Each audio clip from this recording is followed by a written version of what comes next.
Hey Internet, it's me. And him. Okay. So, first off, I swear to God this is not on purpose, but we watched another found footage movie. This one is called The Dinosaur Project from 2012. And right off the bat, this was way better than I thought it was going to be. Yeah. It looked like it was going to be lower budget, and I saw the IMDb or Rotten Tomato or whatever ratings on it before we watched, and they were low. They were like 20 to 30% low. But I actually thought that was really entertaining. Yeah? What'd you think? Because you're a big dino buff, and you like crypto hunting and all that, so... It was fine. I wouldn't say, yeah, it wasn't bad, but I wouldn't say it was good either. It was just, it was just an okay... It's an okay movie. There were some parts that I enjoyed, but most of it was just worth one watch, and I'll never care to watch it again. I mean, yeah, I don't need to see it again. But there's a lot of stuff I like. The effects were way better than I thought they were going to be. The visuals of, like, the dinosaurs. In part. I mean, there were a couple spots where it was blatant CG, but this was probably a low-budget film. Like, this wasn't a major studio or anything, so I think it came out really good for what it was. Yeah. And then, Yeah. I mean, the acting was all really good. Like, everyone was believable in their roles. Some of the characters were weirdly written, but as far as acting the character out, I think they all did a good job. I think... Yeah, they did. Yeah, they did. I think that's where it falls apart for me, is that... A little cliche. Well, that, but also it's just not believable. Like, I don't think we're in the minority. But I know we've talked about, like, if you had the opportunity to go to space, like someone presented you with a spaceship and said, hey, you can take off, explore the universe, go to other planets, but you can never come back. I would say you would hop on that ship immediately and disappear. Yeah. The same thing here. If I find a gateway to the land of the lost, and I know for a fact that there are dinosaurs on the other side, I'm jumping in no hesitation. I'm not even trying to get back. Like, I'm going to where the dinosaurs are, and I'm staying there forever. Right. I do not understand. All of these people, A, did not want to go to where they were, despite being documentarians searching for dinosaurs. But then once they got there, unequivocally, they saw the dinosaur directly in front of them and knew that's what it was. They wanted to escape and get back. No way in hell. I'm there forever. I'm not... No one is reacting that way. No one's like, well, I don't know, I gotta go. Like, no, you have a dinosaur. You had a pet dinosaur at that point. No one's giving that up. So that, to me, was a little... That was ridiculous, because that's just not how someone would react.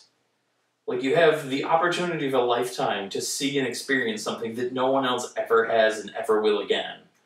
You're not giving that up for any reason. Right. So that, to me, it definitely... Like, it didn't completely break the movie, but it took me out of it a bit, because I'm like, that's not what someone would do in that scenario.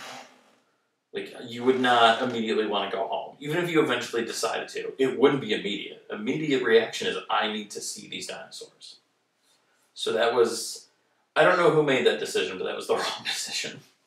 Yeah, for me it was a little cliche, like the dad falling off the cliff on his, That, okay, yes. Even though there was a tease, was it his dad in the end? Was it him or Pete? We don't know. That Probably his dad.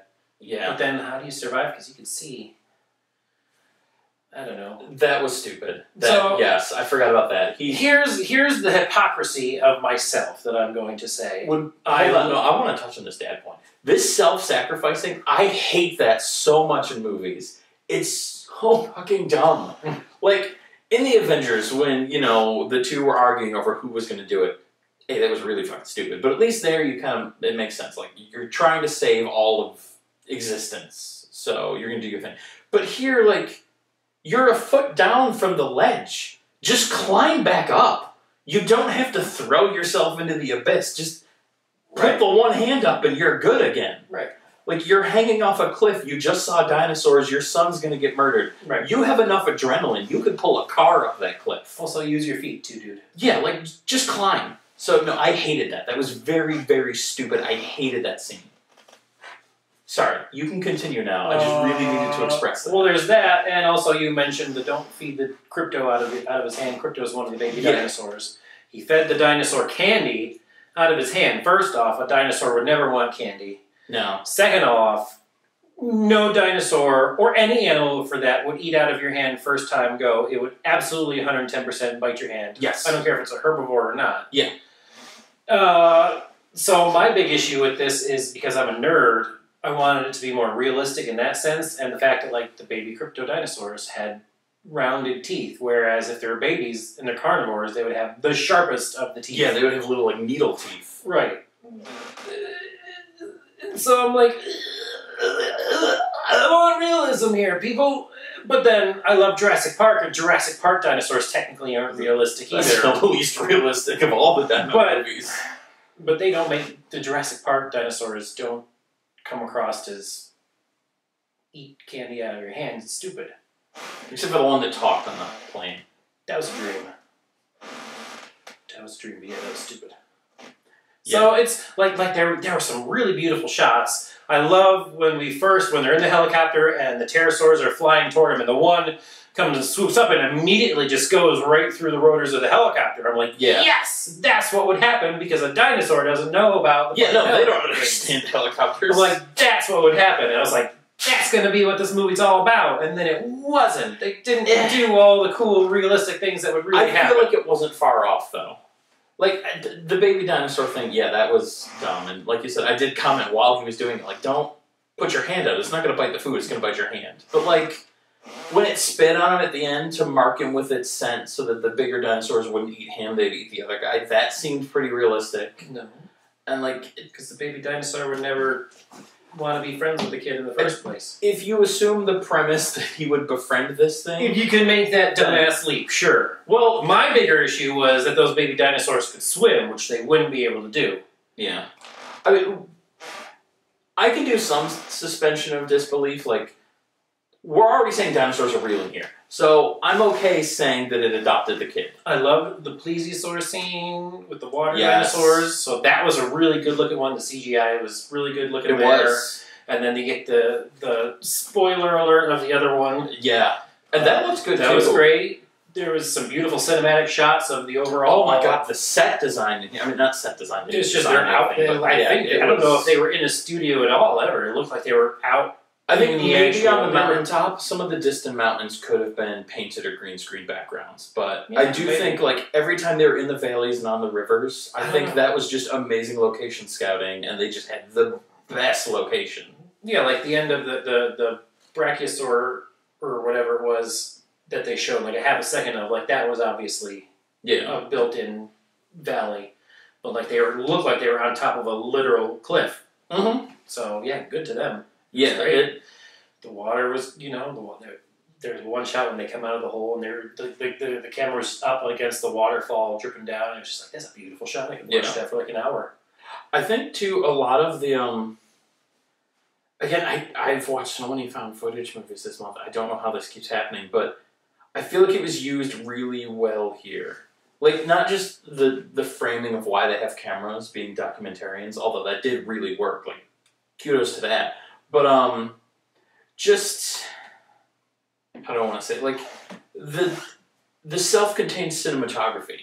Like, all the shaky cam when we got it, in a lot of movies, shaky cam is jarring and it takes you out of it and it kind of ruins the action. But here, because it's that first person and because of everything going on, like, you kind of feel the panic and the hectic. Like, when they're running away and you're getting shaky cam and it's not focused and you just see a lot of like black or close up of like a stone wall or a tree or whatever they're around. Like, I don't know, it fits the atmosphere of the scene and it helps build the tension a little. In parts, yes, in parts, no. The part that really took me out of it when they were whitewater rafting, like when they weren't shaking, you can actually see the water. You could see those like nice calm water, like nothing that's beyond what we've floated down Neo Gorge. Yeah. But then you can, right after that, when they went back to the shaky, you could tell like they were sitting in front of a green screen on a fake raft and just pretending. It was like, that was a really... Especially, he was still standing on the raft at that point. Like, everyone else was seated. He was still standing in the front. Like, that was a little... In whitewater, the first thing I tell you is don't go above a kneel. Like, you would never stand up in a raft like that. But, I don't know. Oh, like... There were some shaky shots that were okay. Yeah. And... that one was not one of them, so I just had to mention it. But yeah, overall, were the digital glitches, like the digital static, that annoyed me. Like I would prefer to just jump from, especially because like we all have technology now. We all know how, like, we're all carrying a high quality camera in our pocket, and when something messes up, the video doesn't glitch, it just cuts out. Right. So, yeah, it wouldn't do that. You wouldn't get the snowy effect. You never hear a static noise. The static doesn't exist anymore. That's all from broadcast technology, which we don't use. So, you wouldn't get the static noises. You wouldn't get a lot of the glitches. Videos would just cut. Right. So, I definitely could have done without a lot of that. Like they used that a lot to hide cuts to make it look like they were in one continuous place, even though they were changing locations. Yeah. When they could have just changed locations, because again, it's digital and you can do that. Yeah, just cut and restart somewhere else. I get the atmosphere they're trying to do and what they wanted the effect to do and how they're trying to build a little bit of like tension or whatever, like indicate a time skip, like you said, like it's showing that you jumped. But I also don't feel like we needed that. Like anyone who knows the technology and is familiar with it just understands that you're jumping. Like that video ended, we're on a new one. If you want, and they did a few times, just have a moment or two of black screen in between the two to indicate that, hey, we cut and this is something new. There's a couple times they did it and they used it well. Like, it was a black screen for a while, like a good 3 or 4 seconds, and you're really like, okay, what's going on? What's going to happen next? How far are we jumping? Like, what is happening right now? Like, you can use that to your advantage and build good tension with it. So I don't know why they didn't just do that every time. They didn't need the glitches. You know, that's what I remember. When Luke was pushed down the hole, before he came to, there was a spot where the camera was capturing Charlie coming down and looking at him. Mm-hmm. And then it glitched out again to Charlie not being there and Luke waking up. I was like, that's a really cool moment. Yes. And like when the crypto baby dinosaur, I don't know if it was rubbing its collar with the camera off or if the mom was biting it off, but that was a cool moment. Yeah. There was, like when after the 3 baby dinosaurs swam into the cave for the first time and they went back up on the water, like one of them ran ahead, one of them went to the side, and then Crypto was walking up, and then the other one was like coming up to Crypto, like he wanted to do something with him, but Crypto was just like, and then the other one kind of, I was like, that's like a real what animals would do. It wasn't like, it was scripted, but it was like naturally scripted. I was like, I appreciate moments like that. There was a lot of, especially with Crypto and I assume their siblings, like, they definitely interacted like a pack of wood, like you said. Like, a lot of the things they did, how they appeared to be just, like, playing or interacting with each other, like, seems like how a pack of animals would work. Like, it seemed very natural and good-looking. So I definitely liked pretty much all the scenes where we saw them. Like, I know you said the splashing is probably cool, but the actual swimming, I don't know if that... I know a lot of reptiles can swim just naturally, but I don't know if they would swim as far as they did and through a current like this. Like if they would swim, they would put their legs back and they would use their tail. But they were specifically using their legs the whole time. A couple times they were jumping like dolphins, which was a cool visual, but I don't think that's how that would work. No, not at all. Yeah. Overall, though, I don't know.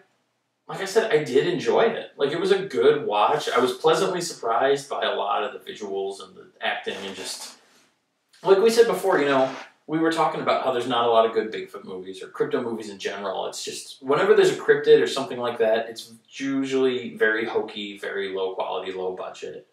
And this, I know it was more dinosaurs than cryptids, but I don't know if the budget was high or if they just did a good job with what they had, but this came out really good. Like, they filmed on location in South Africa. Everything looked amazing. Like I said, the acting was good. The effects were better than I expected them to be. They obviously weren't perfect. There were definitely scenes where it was clear CG, but it looked good. Like, I don't know. I enjoyed it. This is one I would recommend. I'm not going to go back and watch it all the time. I don't know if I'll ever watch it again, but I'm glad I saw it the one time. Sure. And if I knew someone that liked dinosaur movies, it's one I'd recommend. Yeah, I've seen some cheaper, worser. Oh, for sure. So, yeah, but this one was still just, for me, it was just fine. Didn't hate it, didn't love it. I'd put it above average. Right there in the middle. There were some moments, but it was really, there's just a lot of cliches and weird story patterns and tropes and things. There were. Without the dad doing the self-sacrifice, I'd rate it even higher. That scene really, that annoyed me. I hate that in movies. It's just so dumb. And especially here, like, there was no reason for him to do that. It was very clear he could just get up. Like, he wasn't injured. There was no issue. He had time before the guy came down. He could have just climbed up. So that annoyed me. That took me out of it. I did not like that at all. That was stupid story writing. But pretty much everything else, I was on board with. I liked it. All right. Was it scary at all? Were there any moments? Was there any suspenseful moments? There's a few. Scary, no. Suspense, yes. especially once they started actually killing people off. It's like, okay, so then, you know, if there's going to be consequences, if they're going to kill people off, and this didn't feel like the movie where people were going to come back. So I felt like if they're killing them off, they're really going to kill them off. So then I'm like, okay, who's going to go next? Like, what things are going to happen or not happen? So, yeah, there was a couple times where, like, I'm not, like, edge of the seat. It wasn't, like, no escape type tension, but there was definitely points where I didn't know what was going to happen next, and I was, like, intrigued and like, okay, I want to see how this unfolds. How's this going to play out? So, yeah, they did a good enough job with that. Right. Yeah, I'm kind of right there with you. Yeah. A little bit less enthusiasm for me, but still, yeah. Yeah, it was enjoyable. I liked it. I did. Like I said, it's not perfect. It's not the best movie I've ever seen. It's not even the best one I've seen in this marathon, but it was good. I did like it. It is above average. I would recommend it. It is good. That's fine, yeah. I'm a jerk. Just because I know how movies are made doesn't mean I'm going to be more lenient to people actually trying. I know you are a little bit. I am. I try not to be, but at the same time, like, I've seen the effort people put into these things now, and I feel bad shitting on that effort. Yeah.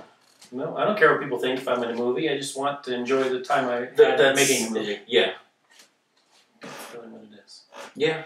But yeah, so there we are. That's that movie. I recommend it. I don't think you do, but give it a watch if you want to, but I wouldn't put it on the list. But yeah, so that's that. And I don't know when you're going to be back. Your work schedule is weird now, but I'll be back at some point, and then there will be more of these, and then there won't because the month will end. So that's how that goes. Okay, bye. Yo.